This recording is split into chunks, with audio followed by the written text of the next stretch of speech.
Haira Alina binti Nur Aznan. Nombor matrik saya ialah 2022988017. Dalam video ini saya akan memulakan pembentangan dengan menerangkan serba sedikit tentang apa itu sekularisme dan akan disambung oleh rakan-rakan sekumpulan yang lain. Okey, apa itu sekularisme? Perkataan sekular itu datangnya daripada bahasa Latin iaitu seculum yang membawa maksud waktu dan ruang. Waktu yang dimaksudkan itu adalah kehidupan yang dilalui pada masa kini, manakala ruang pula merujuk kepada dunia. Definisi sekularisme ini terlalu meluas. Terdapat banyak pendapat yang berlainan di antara mulut-mulut. Antara definisi lain bagi sekularisme ialah ianya satu falsafah yang dipegang untuk menolak semua agama dalam masyarakat dunia. Selain itu, ada juga yang berpendapat bahawa sekularisme ini merupakan satu pemikiran bahawa semua agama di dunia tidak ada tempat di dalam kehidupan seluruh masyarakat.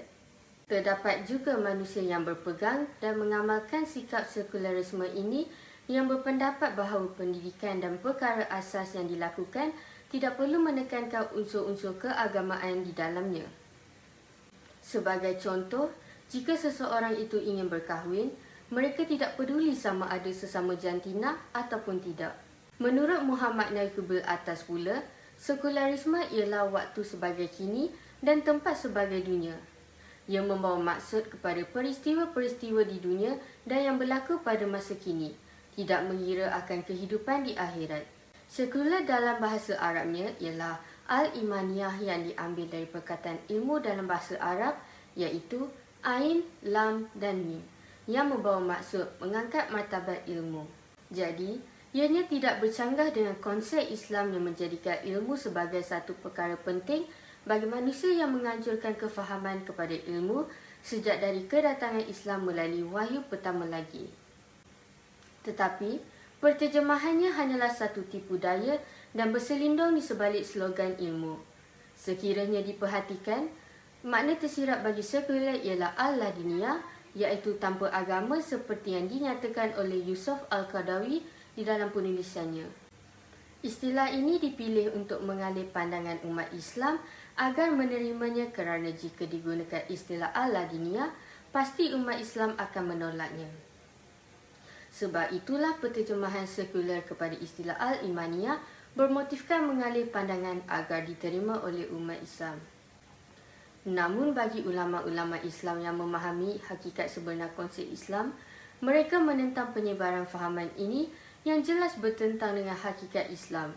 Jadi, berlaku satu pertembungan antara pendukung sekularisme dan ulama-ulama Islam dalam mempertahankan hakikat melalui istilah ini. Menurut A.S. Hornby, sekular bermaksud sesuatu yang tidak bersangkutan dengan rohani atau keagamaan.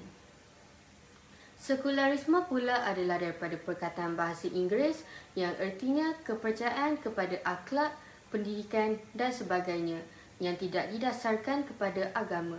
Istilah sekular ini telah dipergunakan oleh masyarakat barat pada abad ke-19. Ianya bagi memisahkan kebajikan khusus antara gereja dan negara. Perkataan sekularisme diperkenalkan oleh seorang penulis di United Kingdom pada tahun 1846 yang bernama George Holiot. Ianya telah tersebar luas ke seluruh pelosok dunia. Ini dapat membuktikan penyelesaian suatu permasalahan secara saintifik. Matlamat penting bagi sekularisme ialah mencari nikmat kebendaan semata dan menolak segala nilai luhur. Okey, itu sahaja daripada saya. Penerangan seterusnya akan diterangkan oleh Anis Natasha. Hai, Assalamualaikum. Saya Anis Natasha binti Abdul akan menjelaskan tentang cabaran-cabaran sekularisme terhadap penduduk Malaysia. Terdapat banyak cabaran tidak kira dari segi individu, masyarakat maupun negara. Jadi, bagi individu, cabarannya adalah seperti tamadun barat diagung-agungkan berbanding tamadun Islam. Umat Islam yang jiwanya telah tiada dari roh pasti akan merasakan sekularisme itu adalah kemodenan dan kemajuan, tetapi tidak disedari bahawa telah melonggarkan ikatan tali dirinya dengan Islam yang dihasutinya. Seterusnya, pengabaian ajaran sebenar Islam. Sekularisme menjadi suatu sistem barat yang tidak dapat dinafikan telah mempengaruhi pola pendidikan masyarakat Islam yang memberi impak negatif dalam pendidikan yang telah melemahkan nilai-nilai keimanan dan merosakkan akhlak umat Islam.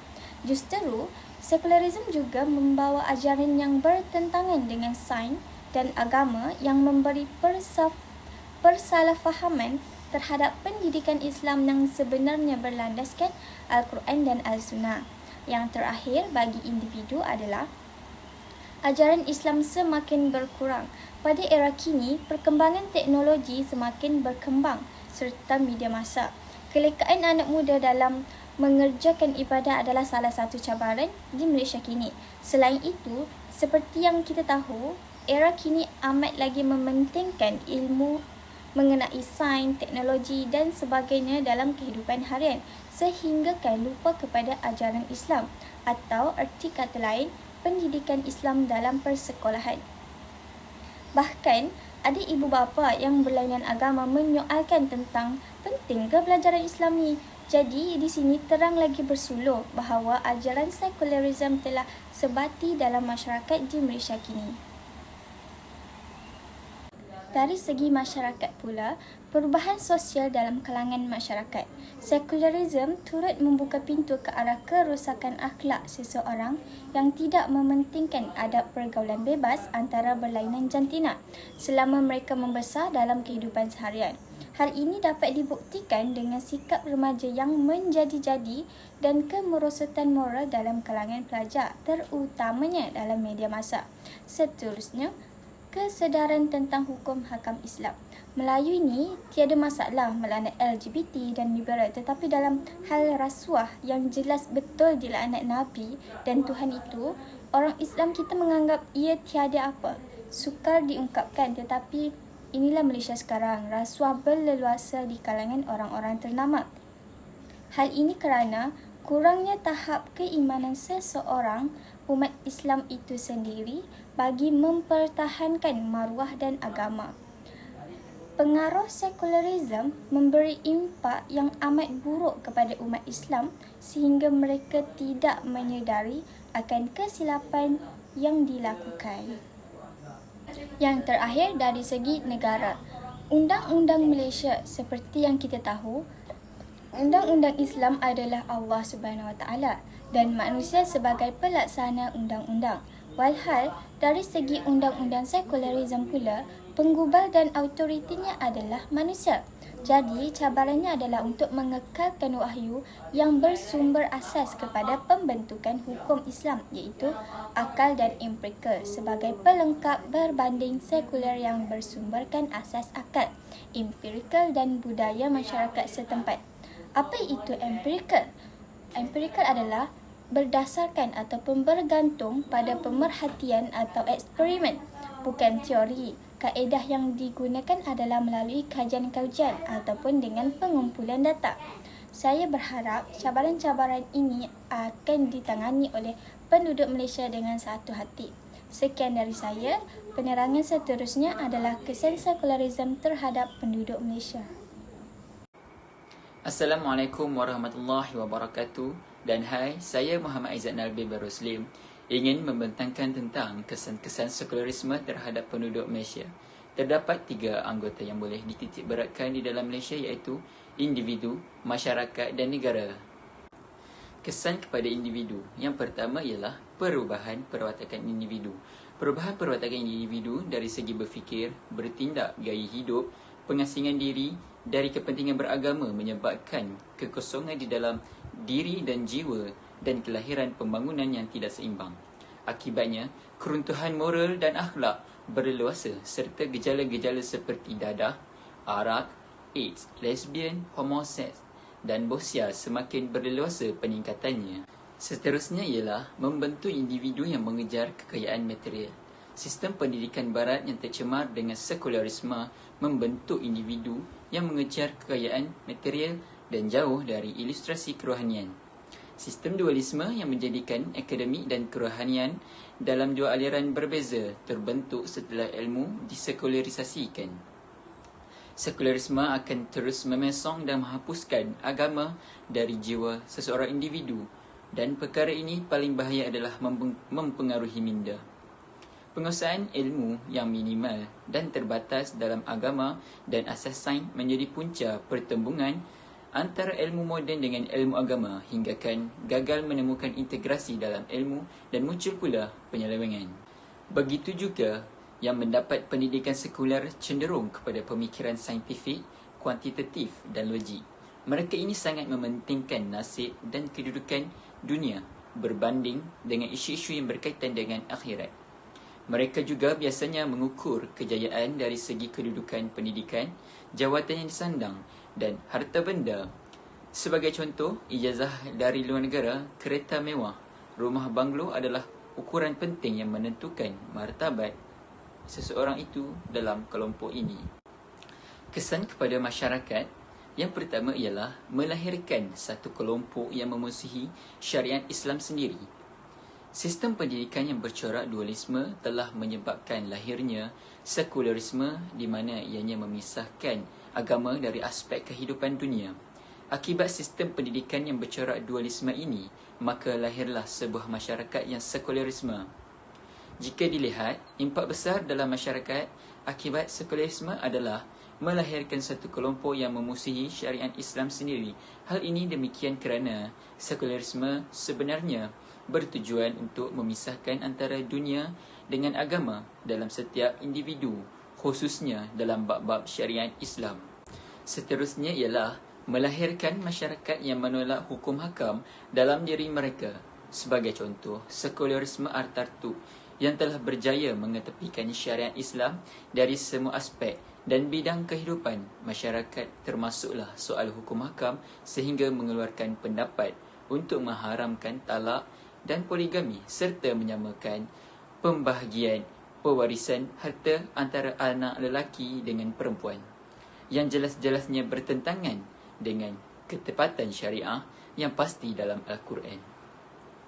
Hal ini jelas menunjukkan kesan sekularisme itu akan melahirkan sebuah kelompok atau masyarakat yang menolak hukum hakam dalam dirinya, kerana golongan ini telah terpengaruh dengan idea sekularisme yang diasaskan oleh Barat dengan tujuan untuk merosakkan umat Islam itu sendiri. Perkara sebeginilah yang menjadi pegangan kebanyakan masyarakat Islam hari ini dengan memperkatakan bahawa hukum syariah kini seperti hukum hudud, undang-undang jenayah Islam, undang-undang keluarga Islam sudah tidak relevan lagi dengan zaman kini dan ianya perlu diubah semula.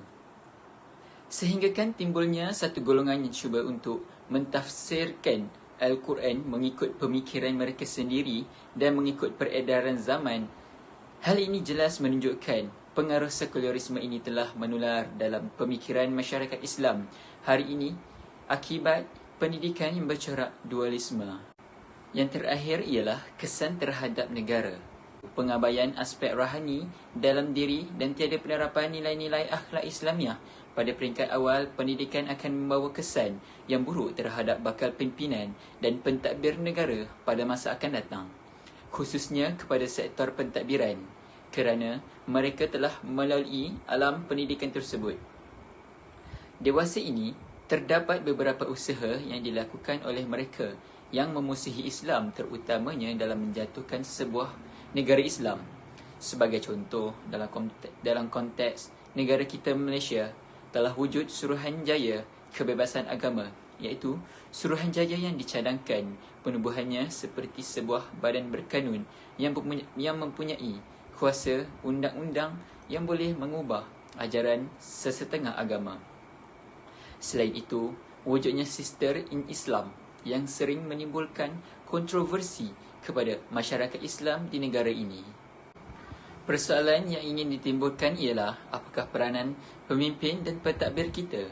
Jika sesebuah negara itu ditadbir oleh pemimpin yang sekular, iaitu mengasingkan agama daripada politik, tidak mempunyai prinsip-prinsip Islam yang kukuh seperti berilmu, adil, amanah dan bertanggungjawab, maka kesannya ialah segala usaha-usaha yang dilakukan oleh pihak-pihak tertentu Ini dikuatiri akan menyebabkan orang yang memusuhi Islam mencampuri hal ehwal agama Islam dan pentadbiran di negara ini.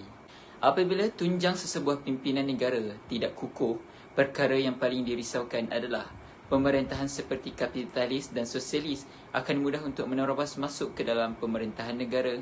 Pemerintahan kapitalis ialah pemerintahan yang menghalalkan riba dan spekulasi seperti kezaliman sosial. Oleh itu, asas pendidikan berlandaskan Islam amat penting kerana ia bukan sekadar alat yang berbentuk fizikal dan material, tetapi sebagai penyambung bagi melahirkan generasi pimpinan negara yang berlandaskan pemerintahan Islam. Terima kasih Aizat. Saya, Hana Bashra, akan menerangkan tentang cara mengatasi dan membendung isu sekularisme di Malaysia.